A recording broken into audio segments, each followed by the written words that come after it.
Putri Cahaya Hati Indonesia Ramadan. Masya Allah, terima kasih ya. Sudah banyak sekali pertanyaan-pertanyaan yang masuk di Instagram kita, Masya Allah ya. Mohon maaf lahir batin tidak bisa kita jawab semuanya, bagus-bagus pertanyaannya. Dan ini kita pilihin yang insya Allah pertanyaan ini mewakili dari pertanyaan jamaah di rumah ya. Baik para guruku yang dimuliakan oleh Allah Subhanahu Wa Taala, mohon izin. Ini Ali bacain yang pertama untuk guru kita Syekh Fikri Thariq. Ini dari @ajian wark ya. Seperti itu ya tulisannya mungkin. Ya salam. Ya salam. Masya Allah ya. Pertanyaannya, bagaimana caranya kita sebagai orang tua untuk mengajak keluarga kita biar semangat beribadah di 10 hari terakhir Ramadan ini? Iya. Kadang-kadang susah ya. Susah, biasanya kalau udah mulai 10 terakhir ini udah mulai yang tadi Ali bilang tuh udah mulai mikirin mungkin ya baju baru atau makanan buat nanti lebaran kayak apa.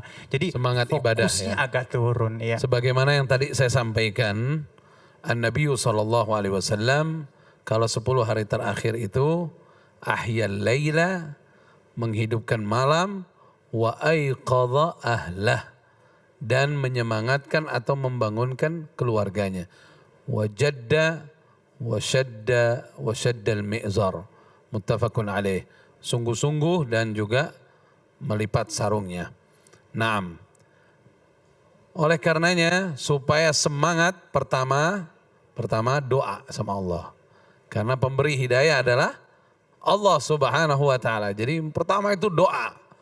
Doakan anak-anaknya, keluarganya biar diberikan kenikmatan ibadah oleh Allah Subhanahu wa taala. Mau pakai bahasa Indonesia juga enggak apa-apa. Sebagaimana Nabi Ibrahim doakan, Rabbi ja'alni muqimas salati wa min dzurriyyati. Rabbana wa taqabbal du'a. Ya Allah, jadikan aku, bayangkan seorang nabi aja minta dijadikan sebagai orang yang semangat untuk mendirikan salat dan anak keturunanku. Ya Allah, kabulkan doa. Yang pertama doa. Yang kedua, contoh dari kitanya. Kita sebagai orang tua contohkan kita punya semangat untuk ibadah. Nah, karena apa? Da'watul hal afsah min da'watil maqal.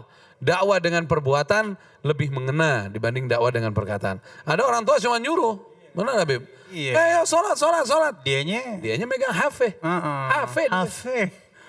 Ya salam. Ya salam. Jadi yang ketiga adalah berikan kepadanya manfaat 10 malam terakhir bulan suci Ramadan, baik itu dari ilmu yang kita dapatkan dari para kiai, para ulama. Kasih tahu ini manfaatnya ini. Nah, dan yang keempat, kalau buat anak-anak berikan motivasi lewat hadiah-hadiah yang mereka suka untuk menyemangatkan ibadah mereka kepada Allah Subhanahu wa taala. Nanti kalau mereka udah suka, ikhlas pasti insya Allah. Amin insya Allah. Jadi dikasih pemahaman dulu, boleh dikasih juga reward atau hadiah ya. Insya Allah, terus dicontohin juga, jangan nyuruh aja tapi nggak dikerjain. Terutama doa. Doa yang paling penting ya. Baik, terima kasih ya, dan kita lanjutkan pertanyaan yang kedua untuk guruku yang dimuliakan oleh Allah Subhanahu wa taala, Kiai Haji Fikri Haikal MZ. Ini dari Azaz Ali katanya ya. Puasa kali ini saya merasa tidak jauh berbeda dengan hari-hari di luar bulan suci Ramadan. Apakah itu tandanya saya tidak diberkahi di bulan suci Ramadan ini? Mohon pencerahannya guru, katanya. Ya, baik Mas Azaz. Ibadah tuh kalau rukun syaratnya dikerjain itu sah. Tapi berhasil atau enggak terlihat setelah melakukan ibadah itu. Tadi juga saya sudah katakan 30 hari puasa yang kita kerjakan kelihatan berhasilnya nanti 11 bulan yang akan datang. Selama ini kita sering terjebak ibadah itu cuma sekedar menggugurkan kewajiban. Ritualnya aja yang penting gua kerjain dah karena kewajiban. Kita masih menganggap kewajiban bukan kebutuhan. Kalau sudah kebutuhan kembalinya tidak ada sesuatu yang kecil pun luput dari pengawasan Allah. Kita butuh Allah. Nah, kalau rukun syaratnya dikerjakan, ibadah itu sah. Tapi berhasil dilihat setelah selesai melaksanakan ibadah.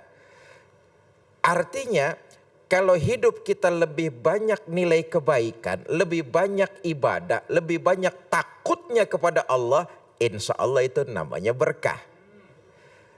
Ramadan bahkan dalam hadis yang rada sedikit memberikan warning, Nabi mengatakan siapa orang yang berpuasa sama saja setelah dia berpuasa seperti tahun-tahun yang dia belum memasuki bulan puasa, maka orang itu sangat rugi. Lebih ekstrimnya lagi, orang yang berpuasa tapi tidak meninggalkan dusta, bohong, puasanya dia akan ditolak oleh Allah Subhanahu wa taala. Artinya apa? Keberhasilan ibadah dilihat setelah dia melaksanakan nilai ibadah itu sendiri. Insya Allah kalau ibadahnya lebih bagus, setelah keluar dari ibadahnya lebih bagus, makin takut kepada Allah, dipenuhi dengan keberkahan. Wallahu a'lam. Masya Allah, terima kasih guru. Artinya sukses atau tidaknya ibadah kita hanya kita yang faham ya. Karena perubahan itu ada di dalam diri kita ya. Baik, Masya Allah luar biasa, dan kita akan lanjutkan. Mohon izin guruku Al-Ustaz Taufikur Rahman. Ini dari Saleh Halim 12. Ustadz, saat ini saya tidak bisa melaksanakan itikaf ya, karena kondisi wilayah saya yang termasuk zona wabah sama ya. Adakah amalan lain sebagai pengganti itikaf? Silakan. Cepat gabus lelek, cepat bagus nggak bertele-tele. Cakep.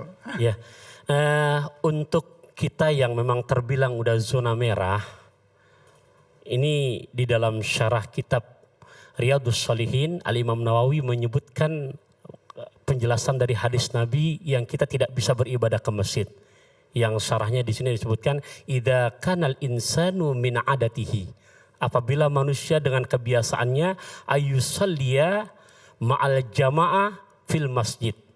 Biasa berjamaah ke masjid tapi nggak bisa karena ada uzur ya, yang memang tujuan untuk di hatinya memutus mata rantai COVID-19.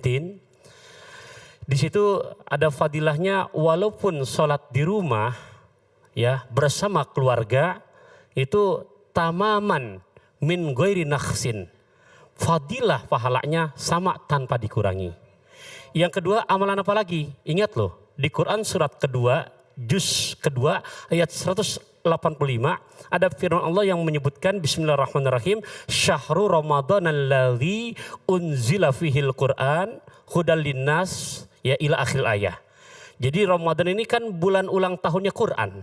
Nah, makanya sederhana bahasa saya, naik sedan arah Buaran bawa minyak dan koran. Ramadan bulan Quran, yuk perbanyak untuk menyelesaikan Al-Quran. Allahu Akbar. Terima kasih guruku, Masya Allah. Dan kita masuk ke dalam pertanyaan ketiga. Mohon izin Al-Ustadz Febri Sugianto. Ini dari @may_sa01. Akhir-akhir ini telinga saya sedikit terganggu. Dan teman saya bilang itu bisa jadi karena kamu jarang membaca Al-Quran katanya ya. Apakah benar nih Ustadz nih? Ya, bismillah. Semoga Allah sembuhkan telinga yang terganggu, ya Allah lepaskan semua penyakitnya. Jadi kalau kita bicara bahwa Nabi itu hampir tidak mengajarkan tentang satu sunnah bagaimana membersihkan telinga. Ya, kalau kita hidung, mata ada, mulut banyak, ya, tangan ada, merapikan rambut ada, pakaian ada, tapi telinga tidak ada. Nah, kenapa telinga tidak ada? Nah, ini menjadi kajian dari beberapa ilmuwan. Salah satunya adalah telinga itu kotoran keluar dengan sendirinya dengan gerakan mulut.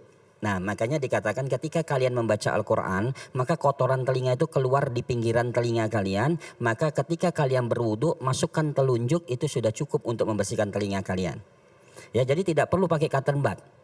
Ya, jadi dengan menggerakkan. Nah, makanya kalau dokter THT mengatakan makan permen karet menggerakkan, maka kotorannya akan keluar. Nah, kalau kita tidak baca Al-Quran, sempurnakan hurufnya dan jaga wudhunya, maka telinga kita insya Allah akan sehat. Allahu Akbar. Jadi bukan hanya kurang mendengarkan, tapi harus baca juga.